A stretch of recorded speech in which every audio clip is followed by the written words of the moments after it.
Now, did you get a workout in today? Not right now. I was waiting on after y'all got here. Okay, okay. So we're going in up front. Now, currently you're 4-0. Yes, sir. 4 knockouts. I don't believe you've seen the second round yet. You're early into your pro career. A lot of guys get knockouts early in their career. Later on, they either stay knockout punchers or they become boxers. And then if the knockout comes, it comes.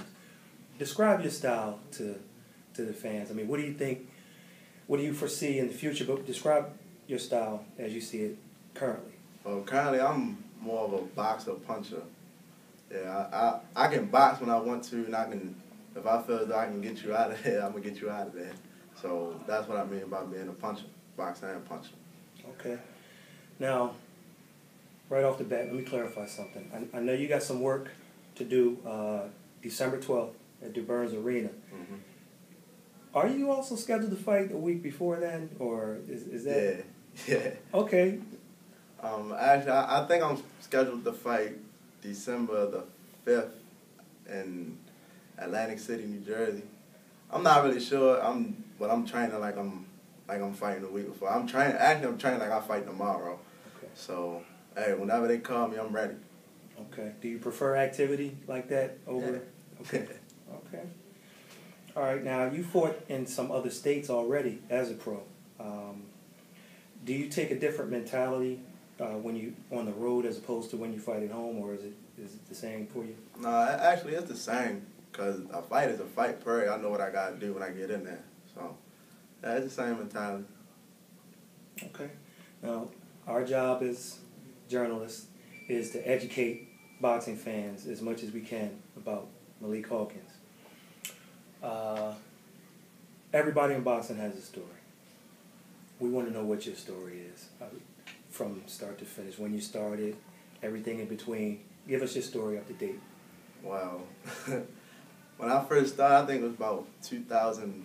I was getting into a lot of fights when I say about the 3rd grade. Like, the fights, it wasn't just one people. It was about three to four. It could be between 5 to 6 people at a time. And my mother just got tired of it. So she took me to UMass boxing. I was around there for about a year. But I wasn't really focused on boxing at the time. I was just focused on defending myself. So I used boxing just to get back at the guys that was beating on me. So as I did that, I kind of became more interested in it. But I was around there about a year, then it became a year and 6 months, and I wasn't competing. So I came around here to Upton Boxing on Pennsylvania Avenue, and right out the bat, I say when I came around here, and I got a fight about a week later, and won. And since then, I've just been grinding, but still, when I was young, I really didn't have that much interest in boxing. I had one foot in the gym, one foot in the streets, this, that, and the third, playing football here, playing basketball here. And then I say one time I was playing football. I got into a fight. At football practice. And I hit the dude and I knocked him out. And I just said, man, forget this, I'm going back to boxing. I came back to boxing. And I competed in the Silver Gloves, and I won that all the way from D.C. all the way to Kansas City and won my first national championship. And since then, I've just been grinding. I came back, I placed 3rd in the National Junior Olympics. I came back again and won the National PAL. That was in Toledo, Ohio. And since then, I've just been grinding, going hard, going real hard. And you have you had an amateur career of, was it 90, about 100, close to 100 fights? Yeah, it was 101. 101. Okay. Now, one of your coaches, Calvin Ford, his story is a story of redemption. Do you look at what he's overcome, and does it inspire you as you grow, looking at him as a man and what he's overcome? Yeah, I think everybody got their own personal story. Everybody has their own personal story. Everybody can overcome something. It's just that how bad do you want to overcome it? Yeah. Was it hard as a kid when you got into the gym, is it hard discipline-wise, knowing that your friends, they can kind of just go as they please, but you have to come to the gym. You have to do it. Yeah.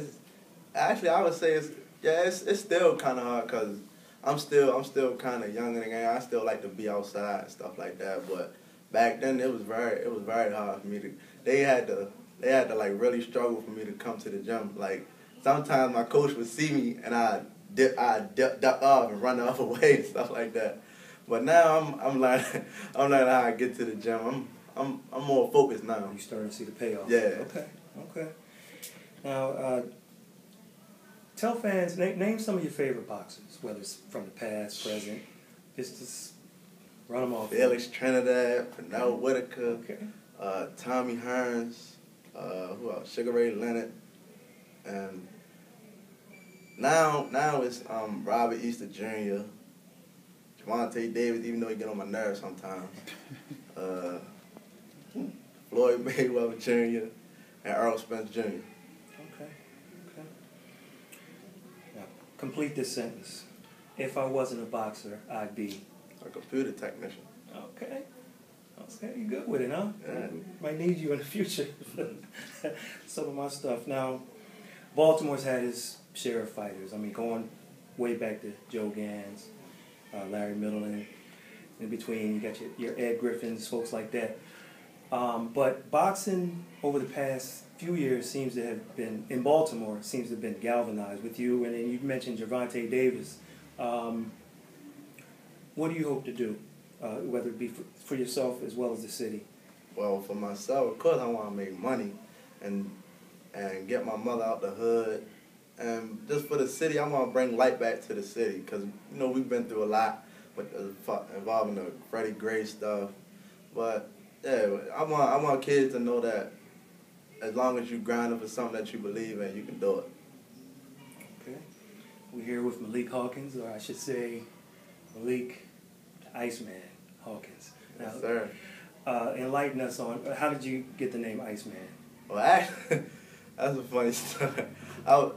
It was a rapper called Paul Wall, and he was known for his grills. They used to call him the Iceman, and I used to know all his songs from, I think it was, he had a song with Nelly called Grills, and he had another song called Sitting Sideways and all that. I used to know every last one of his songs. And I guess one of the fighters, they just started calling me Iceman. I just ran with it. Man, I just ran with it. Okay, you got some lyrics? You got some rhymes for it, Brian? Nah. Nah. Nothing for it? Nah. All right, well, we're going to call this part one of the interview. We'd like to see if we can speak to you sometime after December 12th, maybe the night of December 12th. Yeah. In closing, is there anything you'd like to say to just all the fans that are watching the video and reading the transcript online? Follow me on Instagram at Freezer Time and keep supporting me.